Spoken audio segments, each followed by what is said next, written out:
brought to you by Gitanjali Salon, Channi Himmat, Jammu. Follow Ruchika Makeovers on Facebook and Instagram for best bridal makeup in town. Hello viewers, you're watching Jammu Links News. I am Mannat Gupta and welcome to the daily updates of Midday News. Let's begin. The much-awaited foundation stone-laying ceremony of the Ram Temple in Ayodhya will take place amid much fanfare on Wednesday. Prime Minister Narendra Modi is set to perform a puja at the Hanuman Gari Temple and Sri Ram Lala Virajman before performing the Bhumi Pujan. He will unveil a plate to mark the laying of the foundation stone and also release a commemorative postage stamp on Sri Ram Janmabhoomi Mandir. Jammu and Kashmir on Tuesday recorded 390 COVID-19 cases, taking the total number of infections to 22,396, while 10 fatalities in the last 24 hours pushed the death toll from the disease to 417. The valley accounts for 387 of the total deaths, while 30 fatalities have so far been reported from the Jammu region. There are 7,123 active COVID-19 cases in the UT, while 14,856 patients have so far recovered from the infection. The Jammu and Kashmir government has classified the district into red, orange and green zones depending on the severity of COVID-19 spread in the areas and declared the entire Kashmir region except Bandipora as a red zone.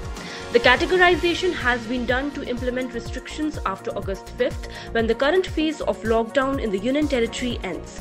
According to an order issued by the chairperson of the State Executive Committee, the order declared all districts of Kashmir except Bandipora and Ramban district of Jammu as red zones. Kathua, Samba, Bandipora, Riyasi, Udhampur, Poonch, Rajouri and Jammu districts are in orange zone and Doda and Kishtwar are in green zone.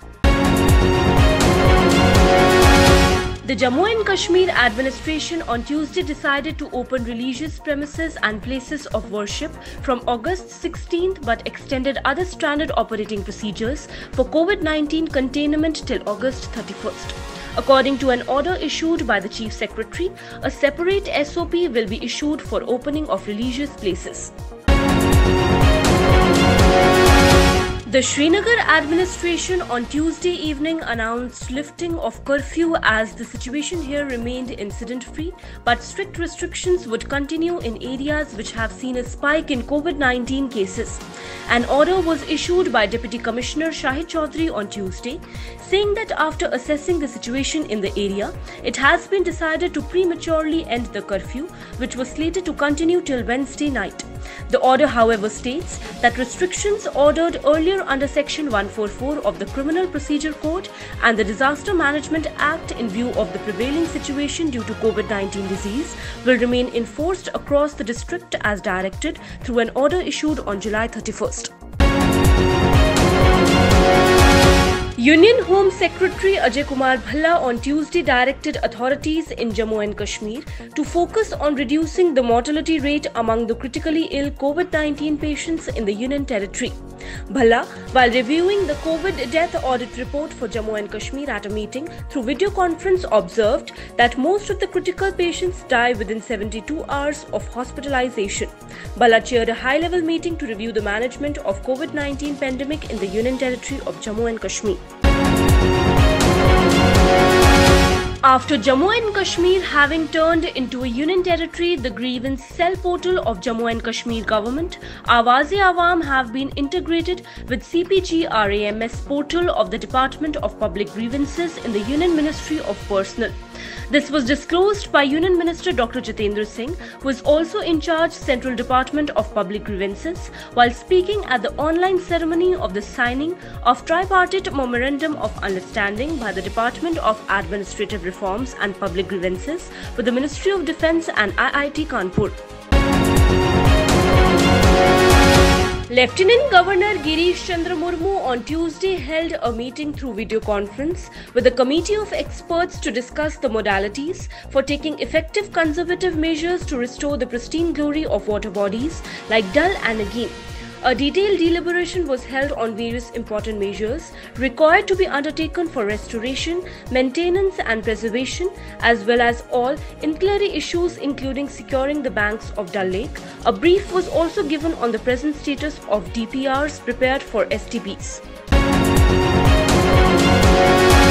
The Jammu and Kashmir government has evacuated about 2,83,833 JK residents stranded in other parts of the country due to COVID lockdown via Lakhanpur and through special trains and buses till date, amid strict observance of all necessary guidelines and standard operating procedures.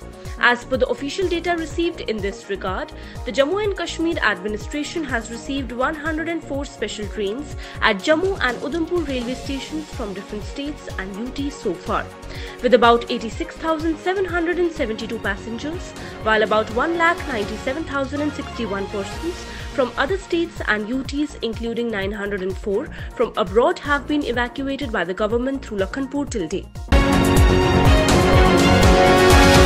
A 36-year-old woman from Uri area of Baramulla district returned to J&K more than 13 months after she had crossed over to Pakistan-administered Kashmir through Hajipir sector along the LOC near her home. Official sources said that the woman, a mother of 4 children, had crossed over to LOC in Hajipir sector on 25th June last year. The death toll from a powerful explosion in the port of Beirut have increased to 78 people. More than 4,000 people were injured. A powerful explosion occurred in the port area of Beirut on Tuesday evening. The city governor said half of the city's buildings were damaged and hospitals were overcrowded due to a large number of those injured. The head of the country's General Security Service General Abbas Ibrahim said that in line with preliminary data, explosives that have been stored in the port for a long time detonated.